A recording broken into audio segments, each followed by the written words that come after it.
أشهد أن محمد رسول الله.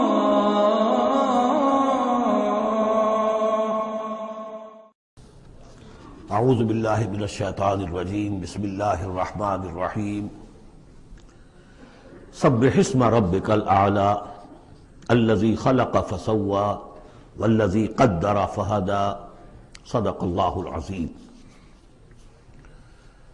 اب جو دو صورتوں کا جوڑا آ رہا ہے، سورۃ الاعلی اور سورۃ الغاشیہ، ان دونوں کے بارے میں یہ بات تو آپ میں سے بہت سے حضرات کے علم میں ہوگی کہ نبی اکرم صلی اللہ علیہ وسلم کا یہ معمول تھا کہ جمعہ اور عیدین کی نمازوں میں آپ ان صورتوں کی قرأت فرماتے تھے. پہلی رکعت میں سورۃ الاعلی، دوسری رکعت میں سورۃ الغاشیہ. اور اس کی وجہ بھی صاف سمجھ میں آ جاتی ہے، ان دونوں میں تذکیر کا حکم ہے حضور کو. فذکر انما انت مذکر فذکر ان نفعت الذکریٰ. تو چونکہ جمعہ اور عیدین میں خطبہ ہے، باقی نمازیں جو ہیں وہ تو صرف قرآن پڑھا جاتا ہے، لیکن یہ کہ جن نمازوں کے ساتھ خطبہ ہے اس میں وہ تذکیر ہے، یاد دہانی ہے، اور اس کے حوالے سے پھر یہ صورتیں جو ہے حضور نے صلی اللہ علیہ وسلم ان نمازوں کے لیے گویا کہ منتخب کی. سبح اسم ربک الاعلی، پاکی بیان کرو اپنے اس رب کے نام کی جو بہت بلند و بالا ہے. نام کا لفظ یہاں کیوں کہا گیا؟ اس لیے کہ ہمارا جو بھی کوئی ذہنی رشتہ ہو سکتا ہے اللہ تعالیٰ کے ساتھ، جہاں تک اس کی ذات ہے، وراء الورا ثم وراء الورا ثم وراء الورا، اس کا کوئی تصور ہمارے لیے ممکن نہیں. ہمارے تخیل سے، تصور سے وراء الورا ثم وراء الورا، ہمارا جو بھی اس کے ساتھ ذہنی قلبی رشتہ ہے اس کے ناموں کے حوالے سے ہے. وَلِلَّهِ الْأَسْمَاءُ الْحُسْنَىٰ فَادْعُوهُ بِهَا. لہذا تسبیح بھی ہوگی اللہ کی، تحمید بھی ہوگی تو اللہ کے ان اسماء کے حوالے سے ہوگی. الذی خلق فسوى والذی قدر فہدى، یہ چار الفاظ جو ہے بہت قابل توجہ ہیں. جیسے کہ اس سے پہلے ہم پڑھ چکے ہیں کہ تین الفاظ میں تخلیق کے عمل کو اللہ تعالیٰ نے واضح کیا تقسیم کرتے ہوئے. هو اللہ الخالق البارئ المصور. ایک شے کا پہلے ایک ذہن میں نقشہ بنتا ہے، پھر اس کا بالفعل اس کو پھر باہر جو ہے اس کا وجود آتا ہے، پھر اس کے فنیشنگ ٹچز ہوتے ہیں، پھر تصویر ہے اس کی. الخالق الباری المصور، یہ سورہ حشر کے آخر میں جو اسماء کا گلدستہ ہے سب سے بڑا قرآن حکیم میں، اس میں آخر میں یہی تین ہیں. یہاں چار الفاظ ہیں، خلق فسوى.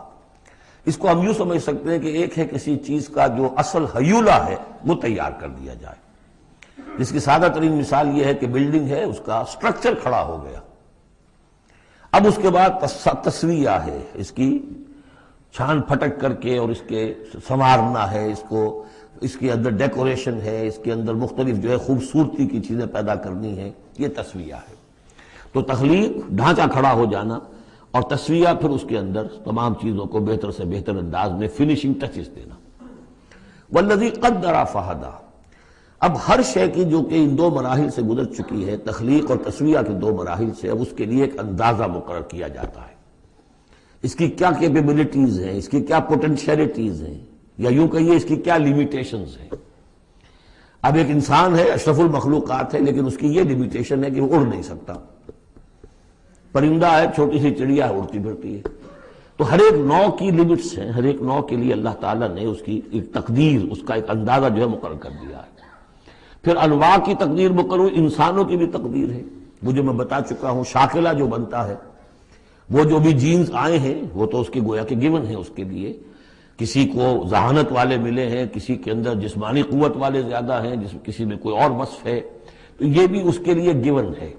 اور اس سے اس کا شاکلہ تیار ہو جاتا ہے، اس کی شخصیت کا ایک سانچہ بنتا ہے. اب ظاہر بات ہے کہ اس کے اندر جو بھی اب وہ محنت کرے گا، اس کے اندر کرے گا، اس سانچے سے باہر نہیں نکل سکتا. جیسے انگریزی کی کہاوت کہہ لیجئے یا جو بھی اسے کہیں، کہ وہ کہتے ہیں کہ you can't outgrow your skin. یہ کھال جو ہے ہمارے جسم پر چڑھی ہوئی ہے، آپ کتنے ہی موٹے ہو جائیں، میں اور کتنا ہی پھیل جاؤں، لیکن کھال سے باہر تو نہیں نکلوں گا، کھال وہ پھیلتی چلی جائے گی. تو کھال کے اندر رہنا ہے. اسی طرح وہ جو سانچہ بن گیا ہے انسان کی شخصیت کا، نیکی کریں گے تو اسی کے اندر کریں گے. بدی کریں گے تو اس کے اندر اندر کریں گے. اب اس کی کوانٹٹی جو ہے وہ اللہ تعالیٰ کے ہاں فیصلہ کن نہیں ہے. اللہ تعالیٰ یہ دیکھ لے گا کہ اس شخص کے اندر کتنی کیپیبلٹی تھی، اس کے حساب میں اس نے کیا کیا. ایک شخص 100 درجے تک جا سکتا تھا، وہ گیا ہے 50 درجے تک. ایک شخص جا ہی سکتا تھا 50 تک اور وہ 50 تک چلا گیا، تو وہ 50 تک جو ہے وہ 100% کامیاب ہو گیا اور یہ جو ہے ناکام شمار ہو جائے گا. تو یہی بات جو ہے میں نے وضاحت پہلے بھی کر دی تھی کہ لا یکلف اللہ نفسا الا وسعها، کسی بھی جان کو اللہ تعالیٰ مکلف نہیں ٹھہرائے گا، رسپانسبل نہیں ٹھہرائے گا مگر اس کی وسعت کے مطابق. یہ انڈیویجول سا جو ہے وسعت ہر شخص کی، اس کا شاکلہ، یہ گویا کہ اس کی ذاتی تقدیر ہے. فہدا، چوتھی چیز ہے کہ ہر شے کا ایک اندازہ مقرر کرنے کے بعد پھر ایک جبلی ہدایت اس کو دے دی جاتی ہے، چلو ادھر. پہلی جبلی ہدایت ہے جس کا ذکر آ جائے گا ابھی تھوڑی دیر کے بعد. جبلی ہدایت جو ہے وہ ہر بکری کے اندر ہدایت ہے کہ یہ چیز تمہارے کھانے کی ہے، یہ کھانے کی نہیں ہے. بہترین گوشت اس کے سامنے ڈال دیجئے وہ تو نہیں کھائے گی، تو جبلی ہدایت ہے اس کی. اور گوشت کی اور جو ہے آپ شیر کے سامنے بہت اچھی سبزیاں ترکاریاں لا کے ڈال دیجئے، وہ دیکھے گا بھی، تھوکے گا بھی نہیں، ان کو اسے گوشت چاہیے. یہ ہے ہر جبلی ہدایت. پھر جبلی ہدایت کے اوپر پھر ہدایت کے اور مراحل ہیں جو اللہ تعالیٰ دیتا ہے، پھر وہ اپنی کتابیں نازل فرماتا ہے، اپنے نبی بھیجتا ہے. یہ گویا کہ ہدایت کی تکمیل ہے، ورنہ ہدایت تو بنیادی طور پر جو ہے ہر جبلت کے اندر بھی اللہ نے ودیت کر دی ہے. تو یہ ہر کریشن کے لیے یہ 4 الفاظ جو یہاں آئے، سبح اسم ربک الاعلی الذی خلق فسوی والذی قدر فہدی والذی اخرج المرعی، وہی ہے کہ جو نکالتا ہے چارہ زمین سے. فجعلہ غثاء احوا، جو شروع میں تو گھاس اگی ہے تو بڑی خوبصورت ہریاول جو ہے، اس کے بعد وہ سیاہ پڑ جاتا ہے اور چورا چورا ہو جاتا ہے. سنقرئک فلا تنسی، اے نبی ہم آپ کو پڑھا دیں گے، آپ بھولیں گے نہیں. یہ بھی وہی بات ہے جو سورہ قیامہ میں آ چکی ہے، لا تحرک بہ لسانک لتعجل بہ ان علینا جمعہ وقرآنہ، ہمارے ذمہ ہے، آپ یہ مشقت زیادہ اپنے اوپر نہ لیں، یہ ہم کام کر دیں گے، آپ کے سینے میں اس کو جمع کر دیں گے اور پڑھوا دیں گے، ترتیب بھی بتا دیں گے. سنقرئک فلا تنسی الا ما شاء اللہ، سوائے اس کے جو اللہ چاہے. تو اگر اللہ چاہے، فرض کیجئے اس لیے بات کو واضح کرنے کے لیے، اللہ بلانا چاہے گا تو آپ لاکھ اپنی زبان کو حرکت دیتے رہیں، اللہ تعالیٰ کی قدرت سے تو آپ باہر نہیں نکل سکتے. آخر اللہ تعالیٰ قدیر ہے اللہ شے پر. لیکن یہ کہ یہ صرف اس امکان کو ظاہر کرنے والی بات ہے، اس کا یہ مطلب نہیں کہ اس سے یہ نکل آتا ہے کہ قرآن مجید کی کوئی آیت جو ہے اللہ نے بھلوا بھی دی محمد کو صلی اللہ علیہ وسلم. یہ ایسے ہی ہے، قل ان کان للرحمن ولد فانا اول العابدین، اگر اللہ کا کوئی بیٹا ہو تو سب سے پہلے میں پوجوں گا اسے. تو یہ اس طرح کی چیز ہے. الا ما شاء اللہ انہ یعلم الجہر وما یخفی، وہ اللہ تعالیٰ جو ہے وہ تو جانتا ہے، خواہ کوئی بلند آواز سے بات کہی جائے خواہ اسے چھپایا جائے. وَنُيَسِّرُكَ لِلْيُسْرَىٰ، اب یہ لفظ ذرا یہاں نوٹ کر لیجئے، یہ آگے بڑھ کر ایک مضمون کھلے گا اس سے. اور سہج سہج تیسیر، یسر سے باب تفعیل، آسان کرنا، اور سہج سہج تھوڑا تھوڑا رفتہ رفتہ ہم آپ کو آسان بنا دیں گے. کس چیز کے لیے؟ یسرا، وہ بڑی جو آسانی ہے جنت وہاں پہنچائیں گے، اور جو بڑی کامیابی ہے دنیا میں دین کا غلبہ وہاں بھی پہنچا دیں گے، لیکن سہج سہج ہوگا. اس کے لیے اپنا ایک تدریج ہے جو ہماری حکمت میں، ہمارے علم میں ہے. ویسے ہم چاہیں آنے واحد میں کر دیں، دین کا غلبہ ہو جائے، کوئی رہے نہ دشمن، آنے واحد میں تمام انسان جو ہے اور تمام جنات کو ابو بکر جیسا بنا دیں، ہم بنا سکتے. لیکن یہ کہ ہماری جو حکمت تخلیق ہے اس میں یہی ہوگا، تحصیل آہستہ آہستہ، اور یہ فلسفہ آگے چل کر بہت کھلے گا.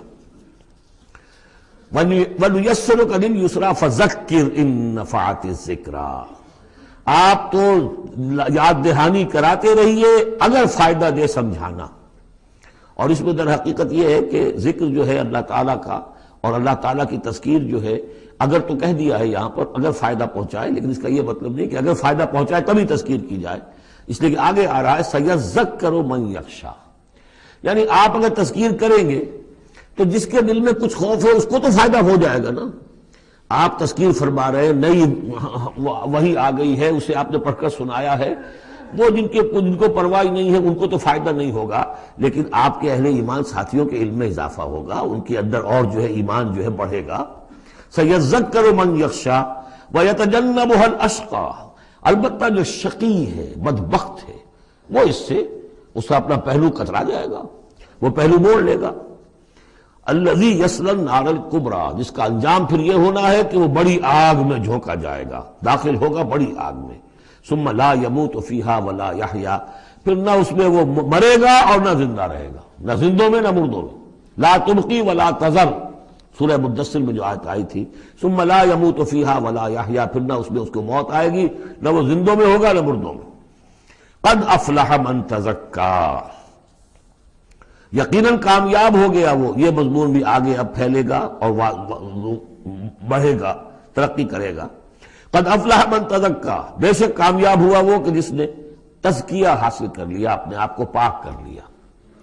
یعنی انسانی روح جو ہے وہ اس جسم میں جب قید کی گئی ہے، بنایا گیا بہت بلند، لقد خلقنا الانسان فی احسن تقویم، پھر ڈالا ہے اس میں، اس حیوانی جسد کے اندر، ثم رددناہ اسفل سافلین۔ اب یہ کہ یہاں سے وہ چڑھائی چڑھنی پڑے گی، یہاں سے اوپر اٹھنا ہوگا، آپ کو محنت کرنی ہوگی، ہر انسان کو تزکیہ کرنا ہوگا، فلاح حاصل کرنے کے لیے کچھ اپنے جذبات کو کنٹرول کرنا ہوگا، کچھ اپنی شہوات کو دبانا ہوگا، اپنے نفس کا ضبط نفس کا سامان کرنا ہوگا، کچھ اپنی روح کی تقویت کا سامان کرنا ہوگا، جیسے کہ یہ دو طرفہ پروگرام رمضان کا ہے کہ دن میں روزہ رکھو اور اس جو حیوانی وجود ہے اسے ذرا کمزور کرو، تھوڑا سا مزمحل کرو، تاکہ اس کا دباؤ جو ہے اس روح ربانی کے اوپر، اس بدن میں کچھ کمی آئے۔ رات کو کھڑے ہو جاؤ اور اس روح کے اندر آبیاری، اس کے اوپر قرآن کے انوار کی بارش کرو، اس سے یہ کہ یہ روح تازہ ہوگی، زندہ ہوگی، اپنے رب کی طرف متوجہ ہوگی۔ یہ ہے عمل تزکا۔ قد افلح من تزکا وذکر اسم ربہ فصلی، اور اس نے دیا نام، اپنے رب کے نام کا ذکر کیا اور پھر نماز پڑھی۔ تو اس میں یہ کہ یہی شکل ہو چکی ہے جمعے کے اندر۔ پہلے جو ہے تذکیر کے لیے خطبہ ہوتا ہے، خطبہ جو تذکیر کے لیے ہے۔ چنانچہ جو حدیث ہے مسلم شریف میں، حضور کا معمول کیا تھا جمعے کے لیے، وہ جب ہم سورہ جمعہ پڑھ رہے تھے یہ باتیں اس وقت بیان کرنے کی تھی، لیکن یہ کہ وہ ہر روز کا جو ایک نصاب ہم بنا لیتے ہیں، وہ بڑی بڑی اہم چیزیں بھی بعض اوقات رہ جاتی ہیں۔ حضور کا معمول کیا تھا؟ کان للنبی صلی اللہ علیہ وسلم خطبتان یجلس بینہما یقرأ آیات القرآن ویذکر الناس۔ حضور کے دو خطبے ہوتے تھے، اس کے درمیان آپ بیٹھتے بھی تھے تھوڑی دیر کے لیے، حالانکہ خطبے آپ کے ہوتے تھے بہت ہی مختصر، کوئی تھکان کی وجہ سے نہیں آپ بیٹھتے تھے۔ میرے نزدیک یہ کہ جو 2 رکعتیں ہیں ظہر کی، اس کے قائم مقام ہے یہ 2 خطبے۔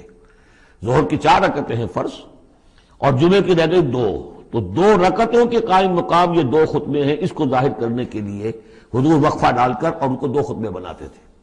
لیکن اس خطبے میں کرتے کیا تھے؟ یقرأ آیات من القرآن، قرآن مجید کی آیات پڑھ کے سناتے تھے، ویذکر الناس، لوگوں کو یاد دہانی کراتے تھے۔ اور اس میں معاملہ کیا تھا؟ از دل خیزت بر دل ریزت، زبان کا حجاب تھا ہی نہیں، حضور کی زبان عربی اور جو سننے والے بیٹھے ان کی زبان عربی، تو لمبے چوڑی بات کی ضرورت بھی نہیں تھی، ہمیں تو معنی بتانے پڑتے ہیں، اس کا مفہوم بتانا پڑتا ہے، تب ترجمہ کرنا پڑے گا، کوئی نحوی اشکال ہو وہ بتانا ہوگا، انہیں کوئی ضرورت نہیں تھی، مختصر ترین خطبہ ہوتا تھا، اور اس میں تذکیر، یاد دہانی۔ اور اسی میں آتا ہے اصل میں وہ حدیث جو آتی ہے کہ وہ جو میں آپ کو بتا رہا تھا کہ وہاں اللہ تعالیٰ، اللہ کے نبی نے بتایا ہے کہ جو پہلی گھڑی میں، اگرچہ اس میں اختلاف ہے کہ اس سے مراد کیا ہے، ایک رائے تو یہ ہے کہ اشراق کے وقت جو لوگ پہنچ گئے مسجد میں، گویا کہ وہ پہلی ساعت میں مسجد میں آ گئے جمعے کے روز، ان کو اتنا ثواب ملے گا جتنا کہ ایک اونٹ کی قربانی سے ہوتا ہے۔ جو دوسری ساعت میں آئیں گے انہیں اتنا ثواب ملے گا جتنا ایک گائے کی قربانی کا، تیسری ساعت میں آئیں گے ان کو اتنا ثواب ملے گا جتنا ایک بکری یا میڑھا جو ہے اللہ کی راہ میں قربان کیا، چوتھی ساعت میں آئیں گے ان کے لیے ایسا ہے کہ ایک جو مرغی ہے وہ اللہ کی راہ میں صدقہ کر دی، اور جو 5ویں میں آئیں گے وہ ایسے جیسے کہ ایک انڈا اللہ کی راہ میں خیرات کر دیا۔ اس کے بعد جو آتا ہے تو جو فرشتے بیٹھے ہوتے ہیں مسجدوں کے دروازوں پر اور ان کے رجسٹر ہوتے ہیں، ان میں حاضری کا اندراج کرتے ہیں وہ، اس کے بعد جب امام کا خطاب شروع ہو جاتا ہے، لیکن وہاں خطبہ ہوتا تھا، خطاب نہیں، ہمارے ہاں تو پھر 2 چیزیں ہو گئی، ایک اردو کی تقریر پھر ایک خطبہ۔ جب امام کا خطبہ شروع ہو جاتا ہے تو اس کے بعد فرشتے اپنے رجسٹر بند کرتے ہیں، یستمعون الذکر، وہ بھی اس ذکر کو سننے میں مصروف ہو جاتے ہیں، یعنی اب جو آنے والے ہیں ان کا اندراج نہیں ہوتا۔ اب اس میں جو تعویل کی علماء نے، اور علماء میں سے شاہ ولی اللہ دہلوی کی بھی تعویل ہے یہ کہ ایک تو یہ کہ اس سے مراد یہ ہماری ساعتیں نہیں ہیں بلکہ کچھ خفی ساعتیں ہیں، یہ اگرچہ مجھے اختلاف ہے ان کی رائے سے۔ البتہ دوسری بات انہوں نے جو کہی ہے کہ اس میں جو اندراج نہیں ہوتا وہ اس معنی میں کہ فضیلت اب نہیں رہی، فضیلت گئی، فرض کی ادائیگی تو ہو جائے گی، چاہے خطبے کے دوران بھی آپ پہنچ گئے ہیں تب بھی جمعے کی فرض کی ادائیگی تو ہو جائے گی، لیکن فضیلت کا معاملہ دفتر فضیلت ہے جو فرشتے بند کرتے ہیں، اب آپ کا اندراج نہیں ہوگا جب امام نے خطبہ شروع کر دیا۔ تو وہ ہے کہ ذکر اسم ربہ، پہلے خطبے میں اللہ کا نام لیا، ذکر کیا، پھر نماز پڑھی، یہ ترتیب گویا کہ جمعے کے اندر ہو رہی ہے۔ بل تؤثرون الحیات الدنیا، تمہارا اصل مرض کیا ہے؟ تم دنیا کی زندگی کو ترجیح دیتے ہو۔ اللہ اللہ خیر صلی اللہ، میں نے یہی کہا تھا نا کہ بما قدم واخر، کسے آگے رکھا کسے پیچھے رکھا، سارا فیصلہ تو اس میں ہے۔ مقدم آخرت ہے اور دین ہے یا دنیا ہے؟ یا تو آپ نے مقدم بنا دیا آخرت کو تو جتنی دنیا مل جائے اللہ کا فضل ہے، اللہ کی طرف سے دین ہے، بونس ہے، لیکن اگر آپ نے مقدم بنا دیا دنیا کو تو پھر آپ گئے۔ بس یہ ہے سارا کانٹے کی بات جو ہے۔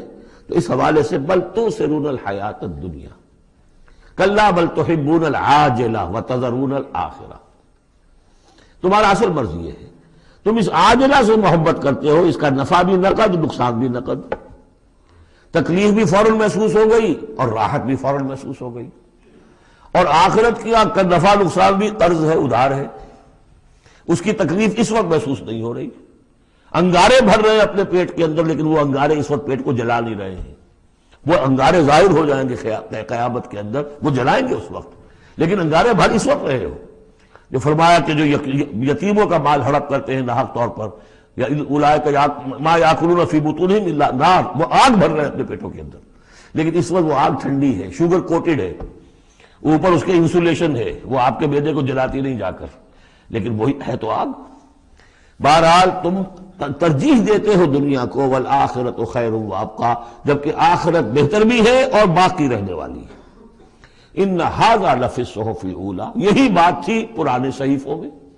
اصل میں یوں سمجھیے کہ جو کانٹے کی بات ہے وہ یہ ہے، جو اصل شے ہے ہدایت اور ضلالت کی جو بات ہے، راز وہ یہ ہے، کس کو مقدم کس کو مؤخر، دنیا یا آخرت۔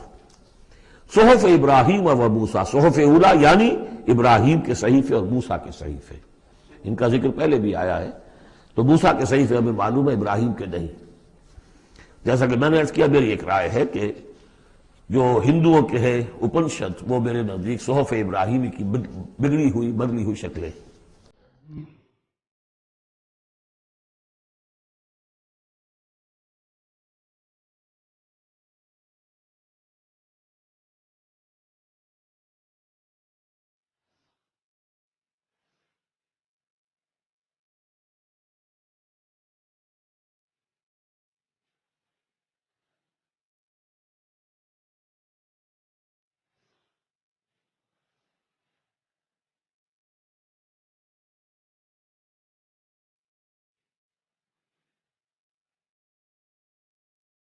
مولاي صل وسلم